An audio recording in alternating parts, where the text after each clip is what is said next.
Fecharam no tema que a gente vai falar hoje? Vamos falar sobre TPM.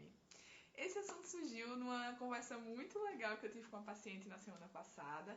E ela falou que estava incomodada por essa questão do TPM, foi até o motivo da consulta. E queria alguma forma segura de evitar a gravidez, mas também melhorasse esses sintomas. Então eu disse, semana que vem eu vou falar nos stories, explicar um pouquinho mais sobre a TPM e as opções que a gente tem para tratar e quando precisa tratar. Mas o que é TPM? TPM, que é a tensão pré-menstrual ou também síndrome pré-menstrual, são sintomas que acontecem na mulher geralmente uma semana antes da menstruação e que aliviam com a menstruação. Esses sintomas podem ser dor nas mamas, irritabilidade, depressão, insônia, são sintomas cíclicos que acontecem no período do mês da mulher e depois passam. E é nessas situações que a gente pensa na TPM. Vai um dado para vocês. A cada 4 mulheres, 3 têm algum nível de sintoma de TPM. Pode ser mais leve, mais moderado, intenso, mas é muito comum a TPM. E outra coisa que é importante a gente saber é que geralmente as mulheres que procuram um médico para algum tipo de tratamento em relação à TPM têm uma média de 30 anos, ou seja, há pelo menos 10 anos elas sentem esses sintomas, acham que é normal e nunca procuraram um médico. De onde surge essa TPM? O motivo específico do que acontece no corpo da mulher para levar a TPM a gente não tem certeza ainda, mas há algumas hipóteses. E uma dessas é que a flutuação hormonal que acontece para a mulher menstruar, para estimular os ovários a produzirem os óvulos e liberarem os óvulos, essa flutuação hormonal acaba afetando no cérebro da mulher a liberação de neurotransmissores de uma forma desregulada também que causa os sintomas. No próximo Stories, eu vou colocar uma lista dos sintomas que a mulher pode ter nesse período menstrual. E aí vocês vão marcar quais são os sintomas que vocês têm, tá?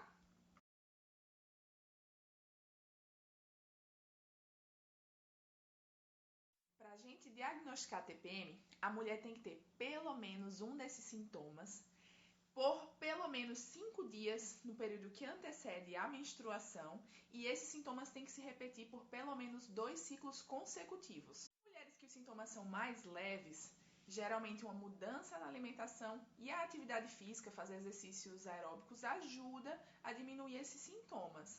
Mas na maioria das mulheres que têm os sintomas moderados ou graves, é necessário algum uso de medicação.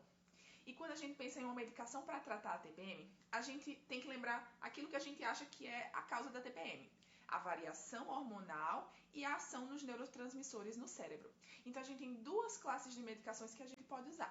A primeira delas são os anticoncepcionais combinados, que a gente usa para ajudar nessa variação do ciclo e fazer com que a mulher mantenha o humor mais estável, sem essa alteração tanto hormonal.